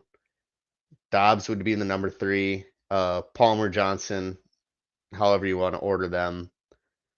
Zay Jones, um, and then probably Marvin Mims, followed by the rest of everyone else. You can kind of group in the same okay. tier. All right. So those are the guys that are kind of like available, just generally in like all formats here. If we're going to go talk about specifically like guillotine because of people that are getting chopped and removed, Screwed. it's rough. If somebody had T Higgins and that got chopped, I will more than happily pay up for T Higgins. I'll put the whole 75 down on it. I might even go a little more if I was really desperate at wide receiver, because he put up another 4. There's gonna be some ugly weeks, but overall, we talked about trying to stash Burrow. Higgins is another one where it's like I will deal with that, and if I don't need him immediately, so much the better. I'll stash him on the end of my on my on my roster, and at some point when that team figures itself out a little bit better, uh, we will be okay. The other ones are that's probably the highest rated one because a lot of the other ones are lower down. You know what I mean? Uh, if people didn't survive the Brandon Ayuk thing, for example, because he missed a week, I would be more than happy to go get Brandon Ayuk. If the person rostering Christian Watson was too overinvested in Christian Watson and is now done because he got eliminated and they had no backup, I would potentially be interested in that, but for a lower price tag than the other two guys I just mentioned. And That's really kind of it. Wide receiver is kind of wonky in this regard because the top end of it has largely been producing to a point where anybody who has that is probably widely available, or I'm sorry, is still playing. You know what I mean? So it's harder to do. Is there anybody you want to call out that's more of an established player, like not your for specifically for Guillotine? Um, I'm still not out on Calvin Ridley yet. I know this Jaguars offenses look ugly, but the bigger hole they fall in, the more they're going to pass it. I think he's going to bounce back. I mean, you kind of line up what he did week 1, 2, 3, and compare it to Jamar Chase week 1, 2, 3. It's kind of the opposite. Jamar Chase just had a great game. Everyone's back on him. Calvin Ridley had a great first week, and these last 2 weeks have kind of sucked. So if he's out there, I'd go get him. Another one, Garrett Wilson. Like you're not getting the Garrett God, Wilson you drafted. God, I You're hate not it. getting the guy who I was, hate it so much. you know, It just feels bad. it does, but at the same time, if you need a wide receiver, he's not going to be in your Amon-Ra St. Brown, Devontae Smith, CeeDee Lamb range. It's He's where he going to be should be. closer to It's where he should be. it's Like where he pure should talent. be, but he's going to be more in the Terry McLaurin range, the I've DJ never thought Moore I'd of actually years. say this as somebody who's watched as much Denver football as I have. Start Trevor Simeon. I never thought I'd actually say that sentence. And the world is a messed up place, man. Yeah, no, he is. In terms of quarterback efficiency, Zach Wilson's been worse in the last decade than, or no, he's only better in terms of quarterback efficiency than Josh Rosen. Like that, he has been god awful. Like he's not even like top 32 in completion percentage each of the past 3 years. So you're gonna hate the quarterback, but at the same time, you've seen dominant players produce in the past without a steady quarterback. McLaurin's done it with over, I want to say, 10 different quarterbacks. And it's not great. It's not elite level, but He still puts up it's double good. digits every single week, even with the bottom percentage of quarterback every year. Exactly. Speaking of that, actually, we did have a question that I've been saving. So welcome back, M. Gonzalez. I love when he pops in. Is Dotson a hold? He's asking us this question because the nerd will be horribly offended by this even being a question. Um, I would need to know what your wide receiver room looks like in its totality to really answer this.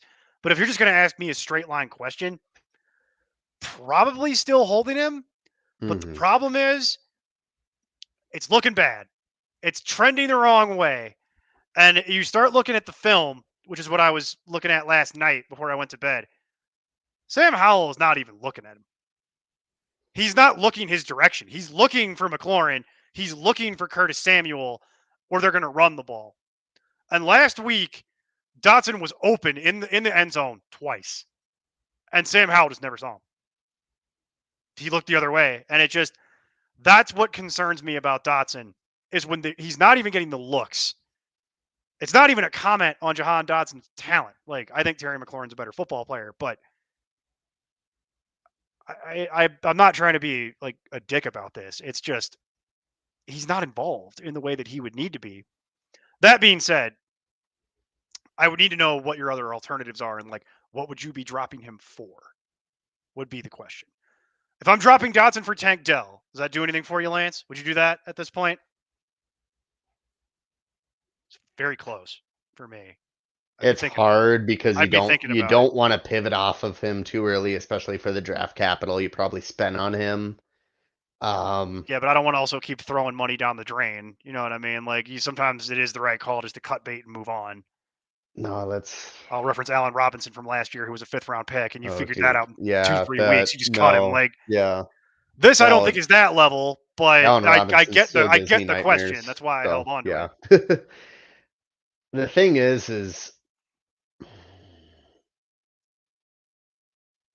I'd still hold him.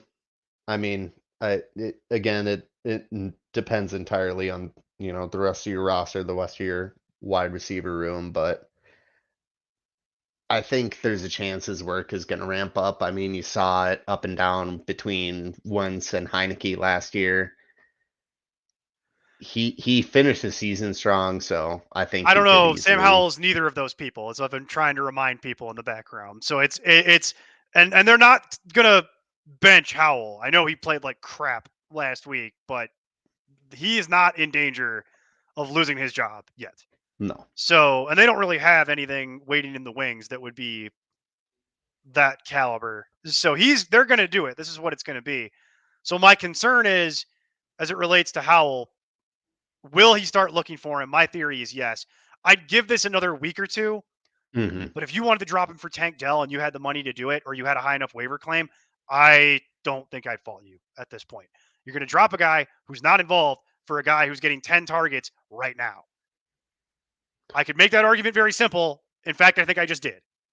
It's uh If you're dropping him for Adam Thielen, I mean, I could get right. behind that. Tank Similar type of Dell, thing. Like I, similar type I'd of thing though. It's like if you wanted want to drop him another for one week. of the top 2 waiver claims this week, it's Yeah. it's six in one hand, half dozen in the other, as far as I'm concerned.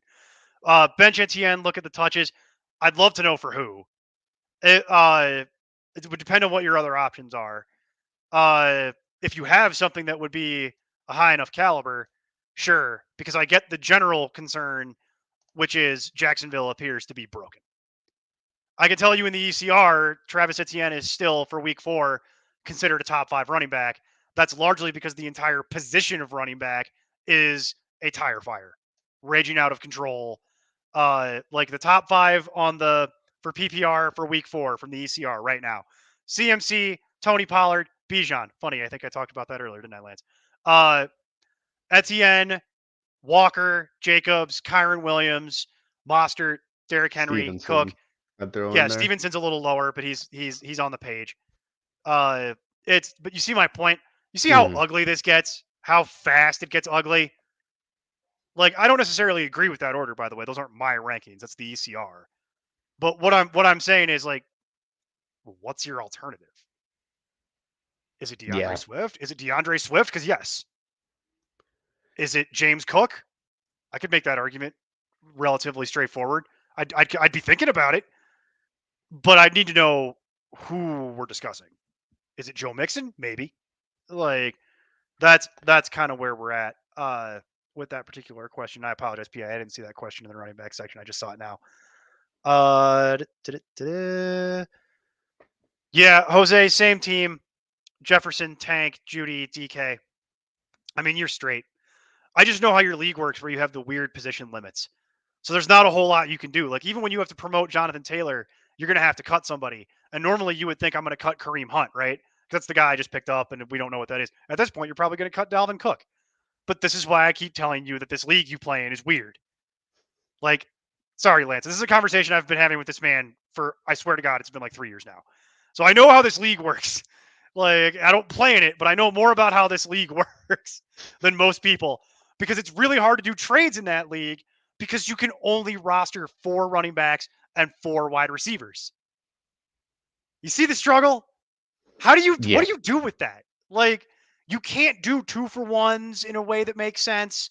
Like, it's really hard to deal with that league, and it makes doing trades really difficult And I in the feel the background. reason that leagues like that happen are to prevent hoarding of like Yes, it different is for that exact positions, reason. but in a way it almost kind of exacerbates the problem even worse because Yes, it if does. people want to hoard, they're going to hoard. Like you Exactly. can You can't limit stop them the down hoarding to 4 problem. wide receivers, they're going to hoard those They're going to top hoard 4. whatever. You can't Yeah. stop people from hoarding. People Yeah. hoard.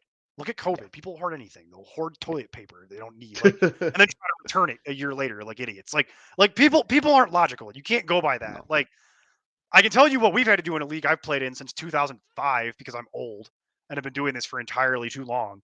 We had a guy who when we used to do open waivers, right? You'd have a waiver run and then you could just go on the pool and add drop whatever you wanted. Well, we had a guy who every Sunday morning would wake up at 5 a.m. and he would just go add drop every available player so that nobody else could get what they wanted.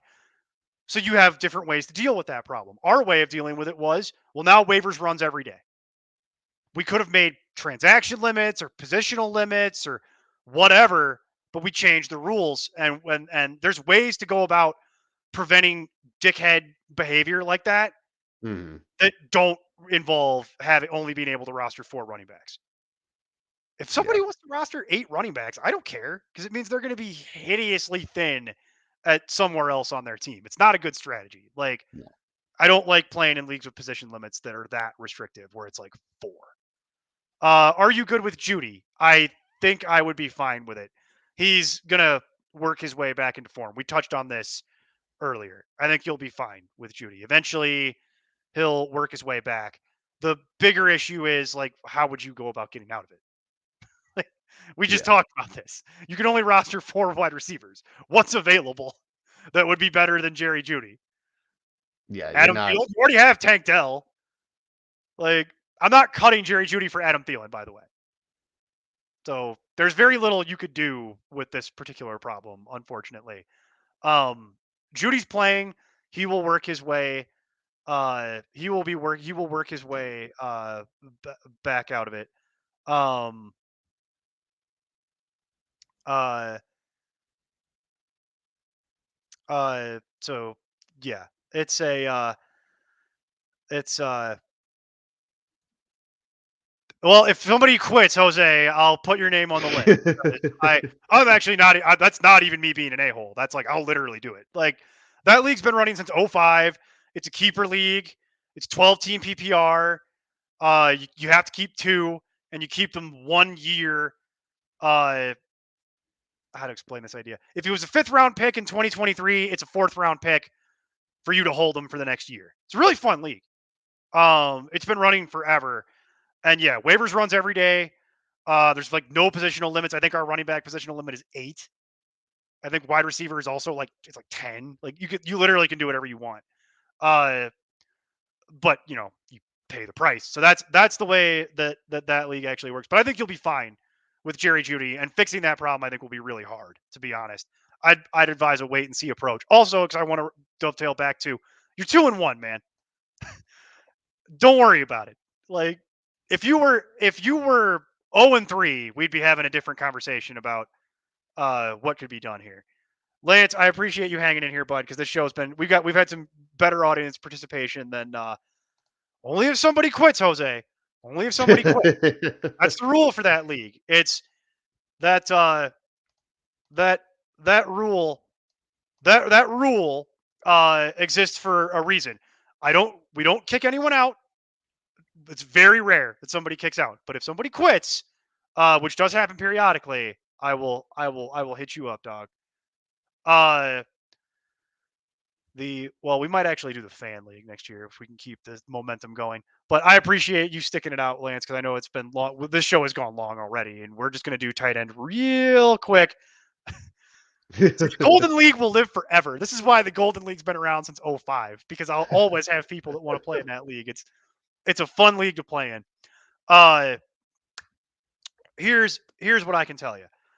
Um, we'll do tight end here, and then I think it's dinner time, Lance. After that, I think it's time to be done, and I think it's dinner time. I'm having tacos. What are you having? I actually had a brisket sandwich, so it's pretty good.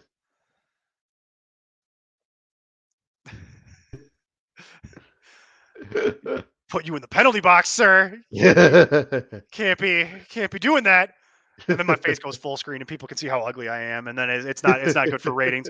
Um, all right, let's do tight end here real quick because tight end is easy and it's always short. Number one for me is just very similar to last week. It's gonna be Jake Ferguson. Uh, who leads the league in end zone targets? Lance, it's Jake Ferguson. Why? I don't know, but it's true. It's not red zone targets. I want to be clear. Not red zone targets, end zone targets. Wild stat. Dak loves throwing to the tight end. That's the way that it goes. I know there are rumors that they're trying to acquire Kyle Pitts. I want all kinds of things in this world that I'm never going to have. And I'll deal with that problem when it comes up. But for me, number one tight end waiver priority or waiver claim, Jake Ferguson. Number 2 is Luke Musgrave. As much as I hate it, and I hate it, I really hate it, especially because I don't know what's going to happen with I don't know what's going to happen with freaking that team when Aaron Jones and Watson are back, but whatever. That's it says more about the tight end position than it does my affinity for Musgrave. 3 is Gerald Everett. That is completely because of the Mike Williams thing. 100% is how we've arrived at that.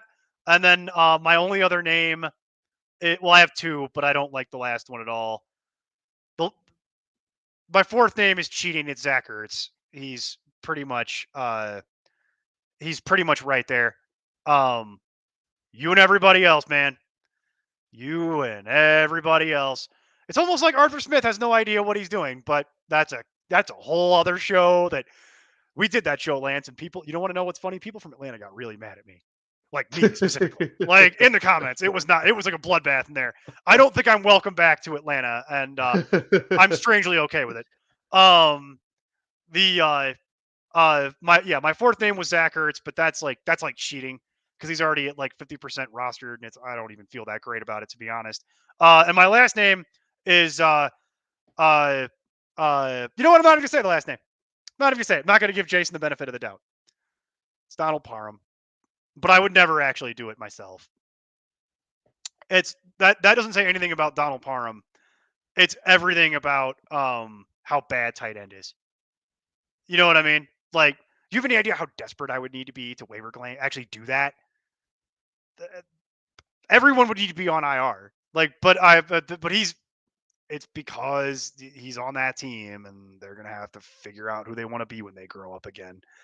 Where are you at for kind of just like generally available tight end stuff? Musgrave is definitely up there for me. I mean, he's run 89 routes, tied for ninth most at that position right now. I think Dalton Kincaid's someone who, like we were talking about earlier with Quentin Johnson, I think as the season goes on, his role in the offense is going to continue to evolve, and his workload's gonna ramp up. Ferguson's a good one, like you said, he's getting the end zone work, and Parham for me, that's a tough one. It I hurts. mean, It's not fun. everyone, It's yeah, not you're fun. pretty much giving up on everything you got stoked about with Gerald Everett last year, and you know, It's a deeply upsetting conversation that I'm having you right got now. Kellen Moore coming in there. Maybe he's got more faith in Donald Parham than he does in Everett, and I don't maybe that's know. just the reality of the situation right I now. have But no clue. As far as things that are widely available, I mhm, mean, you missed your chance on Pat Fryermuth. We talked about that last week. That ship has sailed. mhm. So that's done. But all the big names are going to still be rostered. Those teams won't have lost. Kelsey, Hawkinson, Andrews, Kittle. Waller might be available. I would not spend a lot of my fab on Waller. I would let someone else do that because somebody's Mhm. going to overpay. I'm talking about no more than like $15, maybe 20 if I was really up a creek. You know what I mean? Uh, and then if I was going to do that, I'd rather spend probably $10 on Ferguson. It's because it's just the Giants look broken, and Waller. I mean, He hasn't had the impact he that is anyone thought he was going to well. He's have, not and having a good year just generally. He looks yeah, unfocused. He's getting targets, but he ain't catching them. And that's no, not helping. Uh, and then you go to Laporta. There's no way you're getting Laporta. Laporta dear will God, no. never be Whoever available had ever. Laporta, if you Will lost this never be week, the rest of available your ever team, again. yeah, And then Goddard might be available, but I wouldn't I, it, wouldn't yeah, spend a huge amount on it because there's just too many mouths to feed. Uh, mhm. in the Eagles. Um, yeah, like I said, everybody wants to do that, and yes, everybody wants to do that. It's just the tight end position is just such a dumpster fire. Always This is is. why we go into my whole thing with my rules, where in leagues that Neil runs and is a dictator over, where there's no voting, we don't play tight end. We fold tight end into wide receiver, and we treat that like a flex. We give you an extra flex spot. So you play 2 running backs, 3 wide receivers, and instead of 1 flex, 2 flexes and no tight end spot. And that's how we run Neil's leagues. And there's no defenses and there's no kickers. And some of those leagues you start 2 quarterbacks. And that's how you play fantasy football. That's how you do it. Thank you for coming to my old man yells at clouds opinions. That's a real league. That's how you actually play. You want to see who's better? You go. And I'm not just bitter because I lost a game because of the stupid Buffalo defense last week. Far from it. Who's bitter? You're bitter. Never won't be mad about that. Be mad about that at least through the weekend. Um, and then yeah, like if Kyle Pitts, if you had Kyle Pitts and your team got chopped, I am not. Similar to Waller, I'll give you $5, maybe 10. I don't want it. Like I don't want it. I don't see the universe You don't where want, this yeah, is you going to don't want start that getting better. headache. They don't throw enough. They just don't throw enough. And now I Yeah. will say, if Pitts was somehow magically on the Cowboys, top 3 tight end, I'd spend a pretty penny. I'd spend a pretty penny on that. Have you Pretty seen much, what yeah. the Cowboys tight end does? If he goes anywhere, really, a change of scenery, I think could just benefit him because There whatever you it go, is with Jose. Atlanta, they're No not. defense, no kicker, no tight ends. It's a great league. Broken. There we go. I'm just saying, specifically the Cowboys would be like that's like a best case scenario Oh, yeah. for how they use the tight end. Like that would be top of the tree. Uh, and then similarly, like Njoku, if Njoku was that team was chopped and Njoku was out there, great, leave him. Uh, the only other one we didn't talk about was Hayden Hurst. So I'll go to you for that. I know you wanted to talk about Hayden Hurst before we uh, get out of there. I would Yeah. rather have the ham sandwich. I want the ham sandwich. If you give me a hard roll with some ketchup on it, maybe we'll talk about like I'll give you. I'd do that. Like that might be what Pitts is actually worth in the background. But a whole sandwich? I don't know. I And could I eat think that sandwich. there might be a decent possibility where they trade him because it looks like they're more than comfortable with Johnny Smith. He's got familiarity with Arthur Smith, They're and not throwing it to the tight end you know, anyway. well, exactly. They're not throwing it, period. But Yeah. if they And throw then it, they're what they not do throwing throw it goes to Drake generally. London. Yeah, if it's So Kyle Pitts, it's sailing over his head. So I yeah, mean, it's really brutal.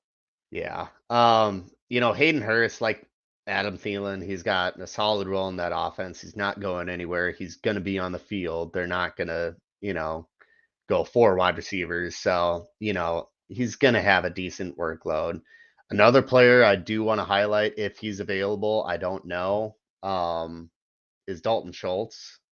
I No, mean, he's he's available. getting a, He's available. He's been dropped in enough leagues to where yeah, he's I available. mean, just by the fact that CJ Stroud is throwing like crazy until his arm falls off, like get pieces of that offense while you can. Because, Mm, if they're gonna throw for that much, volume is king. And, of the end zone targets, I'm going the other way, man. I've been cutting Schultz in every league I have him. yeah. Yeah, I have no interest in Schultz. It's the fact that he's on a team where they're throwing a ton, but they ain't throwing it to him. He had one Yeah. game where he had 7 targets, and that's what you're hanging your hat on. Which okay, that sounds good. And he had 7 fantasy points, but any other week he's had 3 is his average. He gets 3 targets. He's running a lot of routes. Nobody's arguing about that, but they're not looking for him. It's weird. They're throwing to Nico Collins and Tank Dell, and it's working but they're not throwing it to Schultz. And it's not like they're using him to block, which is what you would assume. You would assume because he's a tight end that they're keeping him back to block. No, that's not what's happening.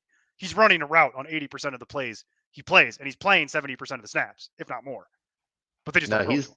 he's definitely out there. So I They mean, just don't throw it to him. I don't know why. yeah. But I've And been I cutting think him. I've been cutting him and picking up Ferguson because you can, or Zach yeah. Ertz. Although that didn't work out. Actually, you know what? It's the same number. It's 6 in one hand, half dozen in the other. Immediately last week, that was the first bad week Ertz had. So I don't know, man. I don't know what to tell you here. Tight end is a crapshoot. That's what I know. Yeah. I mean, if you're in need of someone, you're definitely going to make a compelling argument for whoever you want to get. But like you said, it's kind of a crapshoot. I just, you know, if you're trying to get someone, aim for a high volume offense where they're going to pass it, and Dalton Schultz has that. Donald Parham, Ferguson, like you said, and Musgrave. Those are the guys out there. Yeah, and we covered the other ones for strictly guillotine purposes, and I think we're out of questions. So let's do this. Lance, where can the people find you, big guy, when you're not here doing this with me? As always, on Twitter until they start making me pay for Yep. And then I'll start my own social media platform, and we'll all sign up for that. And I'll make billions of dollars off the ads because I won't charge anybody like a moron. Thank you very much, sir. I hope some of this information was useful. We have tomorrow's our off day for Wednesday, so good luck with the waiver runs tonight. I know Jason did his thing last night. We did our thing tonight. Should have all your bases covered for all your various formats you play in. We will be back on Thursday for Roster the People, myself, Jason, and I think we have a special guest lined up. I'm not 100% sure about that, but we'll find out whether or not I have a special guest lined up for Thursday, probably on Thursday morning. So we're going to do Roster the People, as always, helping people set their lineup, and then talking about how the permits are coming along for us trying to open a strip club at a Buc-ee's, which is really what that show is about. And then we will be back again for Locked In on Friday with Mason and Vishal. Get all your degenerate gambling advice right there in one handy little package right before the weekend.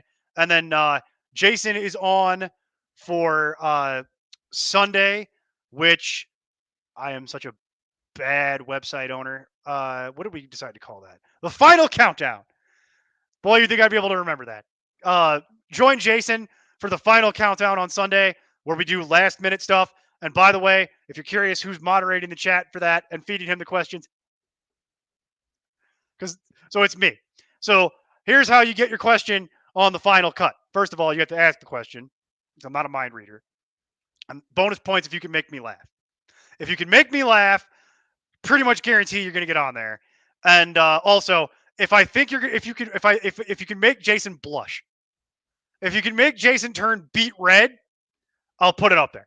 I'll put it up there.